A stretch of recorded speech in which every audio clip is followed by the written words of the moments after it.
கர்த்தருடைய நாமம் மகிமைப்படட்டும். இந்த நாளிலே நாம் தியானிக்கும்படியாக நம்மளுக்கு கொடுத்திருக்கிற வசனம் கலாத்தியர் 2ஆம் அதிகாரம் 10ஆம் வசனம். தியானிக்கும்படியாக எடுத்துக்கொள்ளப்பட்ட தலைப்பு எளியோரை மறவாதே. எளியோரை மறவாதே. நம் தேவன் எளியவர்களை மறப்பதில்லை. எல்லாரையும் சமமாய் அவர் நேசிக்கிற ஒரு கர்த்தராக இருக்கிறார். 34ஆம் சங்கீதத்திலே 8வது வசனம் 6வது வசனம் இவ்விதமாக சொல்லுகிறது. இந்த ஏழை கூப்பிட்டான், கர்த்தர் கேட்டு அவனை அவன் இடுக்கண்களுக்கு எல்லாம் நீங்களாக்கி ரட்சித்தார். இந்த ஏழை கூப்பிட்டான், கர்த்தர் கேட்டு அவன் இடுக்கண்களுக்கு எல்லாம் நீங்களாக்கி அவனை ரட்சித்தார். கர்த்தர் கூப்பிடுகிற அனைவருக்கும் இறங்குகிற தேவன். இந்த பகுதி சொல்லுகிறது, நம் தேவன் எளியோர் மீது, ஏழை மீது, கஷ்டப்படுகிறவர் மீது கருசனை உள்ளவராக இருக்கிறார். அதே போல நாமளும் கருசனை உள்ளவர்களாக இருக்க வேண்டும் என்றும் கற்றுக் கொடுக்கிறார். பரலோக ராஜ்யத்தை குறித்து சொல்லும்போது செம்மறியாடு வெள்ளாடு என்று 2 கூட்டங்களாக பிரிக்கப்பட்டு அதிலே செம்மறியாட்டு கூட்டங்களை பார்த்து, கர்த்தரால் ஆசீர்வதிக்கப்பட்ட ஜனங்களே, நீங்கள் உங்களுக்காக ஆயத்தமாக்கப்பட்டிருக்கிற பரலோக ராஜ்யத்துக்குள்ளாக பிரவேசிங்கள் என்று ஒரு பெரிய அழைப்பு, ஒரு பெரிய ஆசீர்வாதம் ஜனங்களுக்கு கொடுக்கப்படுகிறது. அந்த 34வது வசனம் மத்தேயு 25:34 பார்த்தோம். அப்போ ராஜா தமது வலது பக்கத்தில் நிற்கிறவர்களை பார்த்து, வாருங்கள் என் பிதாவினாலே ஆசீர்வதிக்கப்பட்டவர்களே, உலகம் உண்டானது முதல் உங்களுக்காக ஆயத்தமாக்கப்பட்டிருக்கிற ராஜ்யத்தை சுதந்திரித்துக் கொள்ளுங்கள் அப்படின்னு சொல்லி ஒரு கூட்டத்தை சொல்கிறாங்க. அப்போ அவங்க சொல்கிறாங்க, நாங்கள் என்ன செஞ்சோம் அப்படின்னு கேட்கும்போது தொடர்ந்து 35ஆம் வசனம் சொல்லுகிறது, பசியாக இருந்தேன் எனக்கு போஜனம் கொடுத்தீர்கள், தாகமாக இருந்தேன் எனக்கு தாகத்தை தீர்த்தீர்கள், அந்நியராக இருந்தேன் என்னை சேர்த்து கொண்டீர்கள், வஸ்திரம் இல்லாது இருந்தேன் எனக்கு வஸ்திரம் கொடுத்தீர்கள், வியாதியாக இருந்தேன் என்னை விசாரிக்க வந்தீர்கள், காவலில் இருந்தேன் என்னை பார்க்க வந்தீர்கள் என்று சொல்கிறார். இப்படி நான் கஷ்டத்தோடு இருந்தேன், என்னை பார்க்க வந்தீங்க. அப்போ எப்படி அப்படின்னு கேட்கும்போது அதில் சொல்லப்பட்டிருக்கிறது 39வது வசனம் நினைக்கிறேன். ஆமாம், 40வது வசனம். அதற்கு ராஜா பிரயுத்தரமாக, மிகவும் சிறியவராகிய என் சகோதரரான இவர்களில் ஒருவனுக்கு நீங்கள் எதை செய்தீர்களோ அதை எனக்கே செய்தீர்கள் என்று மெய்யாக சொல்கிறேன். மிகவும் சிறியவராகிய என் சகோதரரான இவர்களில் ஒருவனுக்கு, ரொம்ப கஷ்டப்பட்ட என் சகோதரன், கர்த்தரை ஏற்றுக்கொண்ட, கர்த்தரை அறிந்த, கர்த்தரையால் தெரிந்து கொள்ளப்பட்ட இந்த மனிதர்களுக்கு நீங்கள் என்ன செஞ்சீங்களோ அதை எனக்கே செய்தீர்கள் என்று. பழைய ஏற்பாட்டில் இஸ்ரவேல் ஜனங்களுக்கு கர்த்தர் வாக்கு கொடுக்கிறார், என் தேசத்தில் எளியோர் இருக்கக்கூடாது, கஷ்டப்பட்டவங்க இருக்கக்கூடாது, அதனால் நீங்கள் வயலை அறுக்கும் போது அதிலிருந்து விழுகிற தானியத்தை நீங்கள் பறக்காதீங்க. அதே மாதிரி திராட்சை பழத்தை அறுக்கும் போது ஏழைகளுக்காக எளியவர்களுக்காக விட்டுருங்க. என் தேசத்தில் கஷ்டப்பட்டவங்க இருக்கக்கூடாது, அவர்கள் சாப்பிடட்டும் பிழைக்கட்டும் அப்படின்னு சொல்கிறாங்க. அது மாத்திரமல்ல, 7 அந்த ஆண்டுகள் முடிக்கும் போது உன்கிட்ட இருக்கிற எளியவர்களை, வேலைக்கிறவர்களை நீங்கள் விடுதலை பண்ணி விடலாம் அப்படின்னு சொல்கிறாங்க. அதாவது எளியோர் மீது, கஷ்டப்படுகிற மீது, ஒதுக்கப்பட்டவர்கள் மீது, தனிமையாக்கப்பட்டவர்கள் மீது, அவர்கள் மீது கர்த்தர் கர்சனை உள்ளவராக இருக்கிறார். ஒரு 3 காரியங்களை வேதத்திலிருந்து ரொம்ப வேகமாக சொல்லி நான் முடிக்கிறேன். 1, ஆதரிக்கப்பட்ட ஏழை. 2வது, அங்கீகரிக்கப்பட்ட ஏழை. 3வது, ஆசீர்வதிக்கப்பட்ட ஏழை. ஆதரிக்கப்பட்ட ஏழை, அங்கீகரிக்கப்பட்ட ஏழை, ஆசீர்வதிக்கப்பட்ட ஏழை. இந்த ஏழை கூப்பிட்டான். முதலாவதாக ஆதரிக்கப்பட்ட ஏழை. கர்த்தர் கஷ்டப்படுறவங்களை ஆதரிக்கிறார், கைவிடுவதே இல்லை. நிறைய சம்பவத்தை வேதத்தை சொல்ல முடியும். ஒரு உதாரணத்தை நான் சொல்கிறேன். யார் அப்படின்னா, சாரிபாத் விதவை. சாரிபாத் விதவை. சாரிபாத் விதவை யார் பார்க்க வந்தா தெரியுமா? சாரிபாத் விதவையை பார்ப்பதற்காக கர்த்தர் அனுப்பினது யார்? எலியாவா, எலிசாவா? சாரிபாத் விதவை. அதுக்கப்புறம் சாரிபாத் விதவை என்ன செய்தால், எலியா என்ன செய்தார்? ஏதாவது தெரியுமா? சிறு குறிப்பு. சாரிபாத் விதவை, எலியா.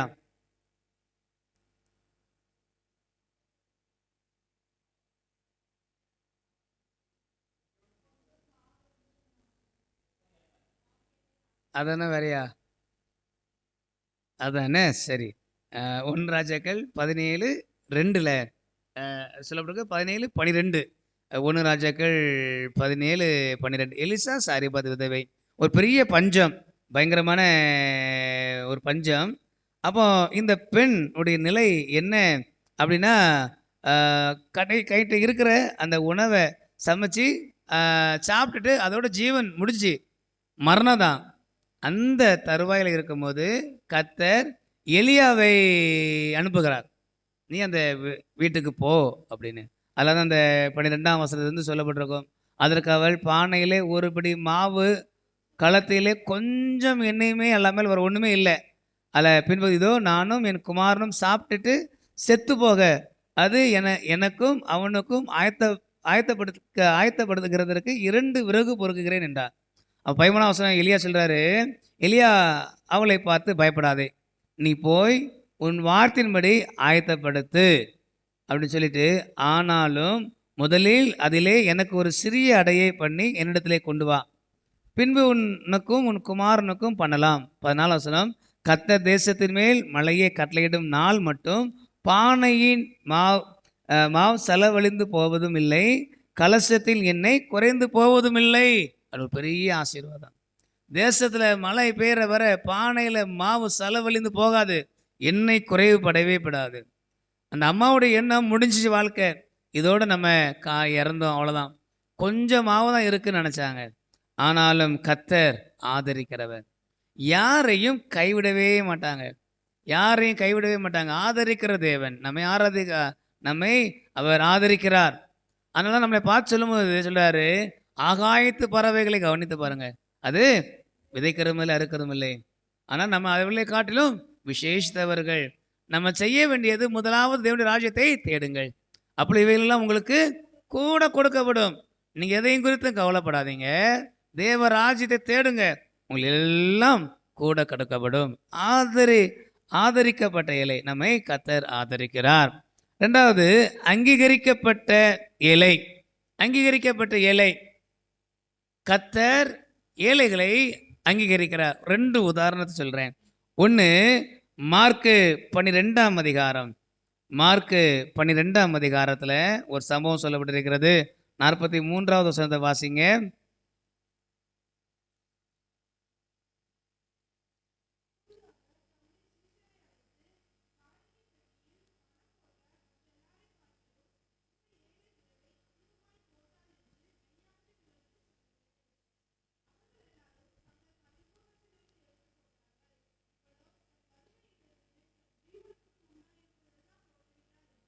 இந்த இடத்துல காணிக்கை போடுகிற அந்த பெட்டி நடியில் இயேசு இருக்கிறாங்க. ஜனங்கள் காணிக்கை போடுறாங்க. ஒரு பழக்கம் உண்டு. என்னன்னா, யார் அதிகமாக காணிக்கை போடுறாங்க அப்படி பார்க்க முடியாதுல.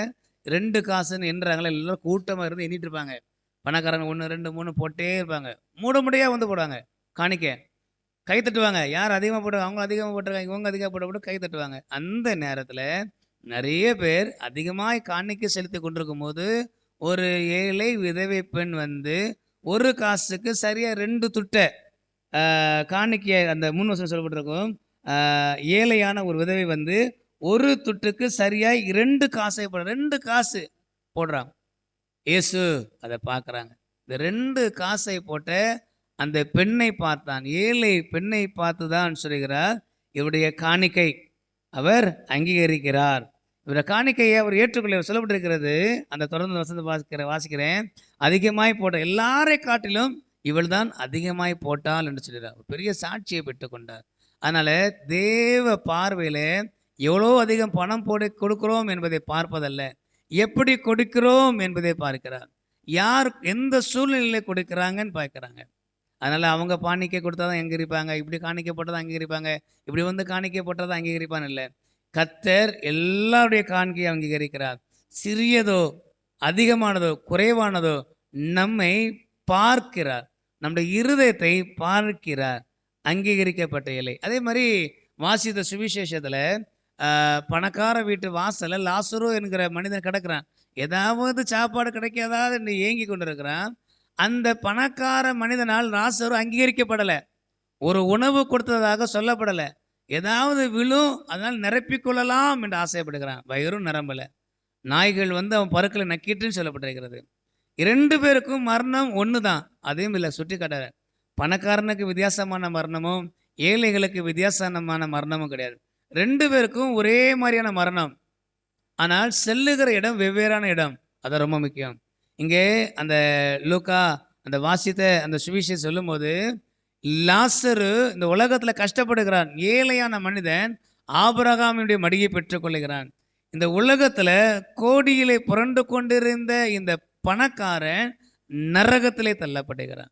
அப்பதான் கெஞ்சுகிறார், தண்ணி தாகம், லாசருடைய விரல்ல தோய்த்து அதை தாங்க அப்படிங்கிறார். அவ்வளவு வேதனை.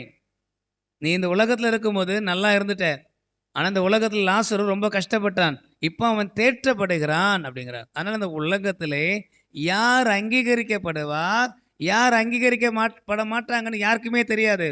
கர்த்தர் ஒருவரே அறிந்த தேவன். லாசருவை கர்த்தர் அங்கீகரித்தார். அங்கீகரிக்கப்பட்ட ஏழை, அங்கீகரிக்கப்பட்ட ஏழை. அடுத்தபடி 3வது சொல்லி முடிக்கிறேன். ஆசீர்வதிக்கப்பட்ட ஏழை, ஆதரிக்கப்பட்ட ஏழை, அங்கீகரிக்கப்பட்ட ஏழை, ஆசீர்வதிக்கப்பட்ட ஏழை. ஒரு ஏழை ஆசீர்வதிக்கப்பட்டார். யாரும் சொல்ல முடியுமா?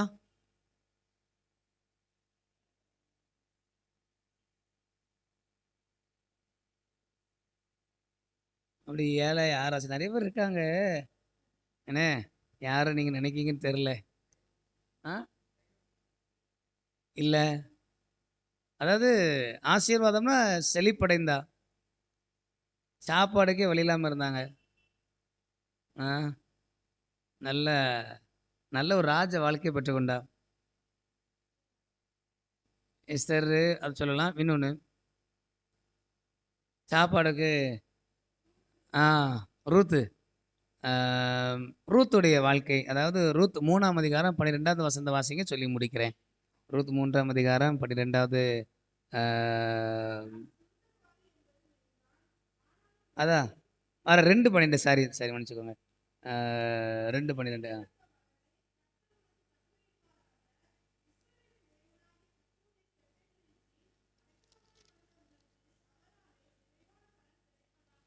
உன் செய்கைக்கு தக்க பலனை கர்த்தர் உனக்கு கட்டளையிடுவாராக. இஸ்ரவேலின் தேவனாய கர்த்தருடைய செட்டைகளின் கீழ் அடைக்கலமாய் வந்த உனக்கு அவரால் நிறைவான பலன் கிடைப்பதாக. இது தெரியும். நகமி, ரூத் எல்லாத்தையும் இழந்துட்டு சொந்த பகுதிக்கு வராங்க. இஸ்ரவேலில் ஒரு பிரமாணம் ஆரம்பத்தில் சொன்ன பார்த்தீங்களா இருந்துச்சு ஒரு காரியம். இவங்களுக்கு உணவு இல்லை. நகமி கணவர் இறந்துட்டாங்க. மருமகளுடைய தன்னுடைய மகன் இறந்துட்டாங்க. ரூத்து மாத்திரம் மாமியாரோடு அந்த பகுதிக்கு கடந்து வராங்க. ரூத்தும் நகைமையும் சாப்பாடுக்காக வயலில் போய் ஏதாவது நான் பொறுக்கி கொண்டு வருகிறேன் என்று ரூத்து கடந்து போகிறா. அப்போ கடந்து போகும்போது தான் இந்த போவாஸ் என்கிற மனிதருடைய நிலத்திலே அந்த கோதுமையை பறக்கிறார். அப்போ சொல்றார், எல்லாத்தையும் கொஞ்சம் விட்டுவிடுங்க, அந்த பெண் பறக்கட்டும் பாவம் சொல்லி பெண்களுக்கு பின்பாக விழுகிற கோதுமையை பறிக்க கொண்டு இருக்கிறார். அப்படிப்பட்ட ஒரு பெண். அந்த பெண்ணை பார்த்து தான் இந்த வசனம் சொல்லப்படுகிறது, நீ இஸ்ரவேலின் தேவனிடத்திலே நீ வந்துட்டான், ஆனால் நிறைவான பலன் வரும். எந்த வயல் நிலத்தில் கோதுமையை பறக்கி கொண்டிருந்தாலோ இந்த ரூத்து அதே வயல் நிலத்தின் போவாசின் மனைவியாய் மாறிவிடுகிறார். அது மாத்திரமல்ல, யார் பின்னால் பொறுக்கி கொண்டிருந்தாலோ அந்த வயல் நிலத்தின் எஜமானியாய் மாறிவிடுகிறார். ஒரு மிக பெரிதான ஒரு ஆசீர்வாதம். இதற்கு காரணம் கர்த்தரை தேடி அவரிடத்திலே வந்தது. அதான் இந்த வசனம் சொல்லப்படுகிறது. நம்முடைய வாழ்விலையும் சூழ்நிலை காரணமாக நிறைய காரியங்களை இழந்திருக்கலாம். நாம் வருமானத்தை இழந்திருக்கலாம், பணத்தை இழந்திருக்கலாம். ஆனால் நாம் வர வேண்டிய இடம் கர்த்தர். கர்த்தரிடத்திலே வருவோம் என்றால், இந்த ஏழை கூப்பிட்டான், கர்த்தர் அதை கேட்டு சொன்ன வார்த்தையின்படி கர்த்தரிடத்திலே வருவோம் என்றால் வாழ்வு ஆசீர்வதிக்கப்படும். முந்தைய நிலையை காட்டிலும் இன்னும் அதிகமான ஆசீர்வாதங்களை பெற்றுக்கொள்ள முடியும். அப்போ நம்ம செய்ய வேண்டிய காரியம் கர்த்தரிடத்திலே வர வேண்டும். கர்த்தரிடத்திலே வர வேண்டும். கர்த்தர் ஆதரவு தருகிறவர், கர்த்தர் நம்மை அங்கீகரிக்கிறவர், கர்த்தர் நம்மை ஆசீர்வதிக்கிறவர். நம் அனைவரையும் கர்த்தர் ஆசீர்வதிப்பாராக. தலையில் தாழ்த்தி ஜெபிப்போம். அன்பின் பரலோக பிதாவே, இந்த நல்ல நேரத்திற்காக நன்றி. கர்த்தாவே, உம்முடைய சன்னிதானத்தில் நாங்கள் வந்தோம். இந்த வார்த்தை எங்களை ஆசீர்வதிக்கிறது. ஆசீர்வதிங்கப்பா. வார்த்தையினால் நாங்கள் ஆசீர்வதிக்கப்படணும். கஷ்டப்படுறோம்ப்பா, நிறைய இழந்திருக்கிறோம்ப்பா, நிறைய நஷ்டப்பட்டிருக்கிறோம்ப்பா. ஒன்றுமே இல்லை, வெளியே பார்ப்பதற்கு தோற்றத்தை பார்ப்பதற்கு வேறாக இருந்தாலும் ஒன்றும் இல்லை. ஆனாலும் எங்களை ஆதரிக்கிற தேவனப்பா, எங்களை அங்கீகரிக்கிற கர்த்தரப்பா. இந்த உலகம் எங்களை அங்கீகரிக்காட்டாலும், இந்த மக்கள் எங்களை அங்கீகரிக்காட்டாலும், சமுதாயம் எங்களை அங்கீகரிக்காட்டாலும், குடும்பம் எங்களை அங்கீகரிக்க விட்டாலும், நீங்கள் எங்களை அங்கீகரிக்கிறீங்கப்பா. அதற்காக நன்றி நன்றி நன்றி அப்பா. என் மகன் என்று மடியில் தூக்கி வைத்துக் கொள்கிறீங்க, அதற்காக சோதரிக்கிறோமாப்பா. என் மகள் என்று மடியில் தூக்கி வைத்துக் கொள்கிறீங்க, அதற்காக உமக்கு நன்றி நன்றி நன்றி நன்றி கர்த்தாவே. ஆமேனப்பா. இஸ்ரவேலின் தேவனாகி கர்த்தரிடத்திலே நாங்கள் வந்திருக்கிறோம். இயேசுவே, அவரிடத்திலிருந்து பூர்ணமான பலன் ஆசீர்வாதம் கடந்து வரும். எல்லாரையும் ஆசீர்வதிங்க, ஆசீர்வதிங்க, ஆசீர்வதிங்கப்பா. நீங்கள் மயம்படுங்கப்பா. இந்த வார்த்தைகளை ஆசீர்வதிக்கட்டும். இயேசுவில் ஜெபிக்கிறோம் நல்ல பிதாவே.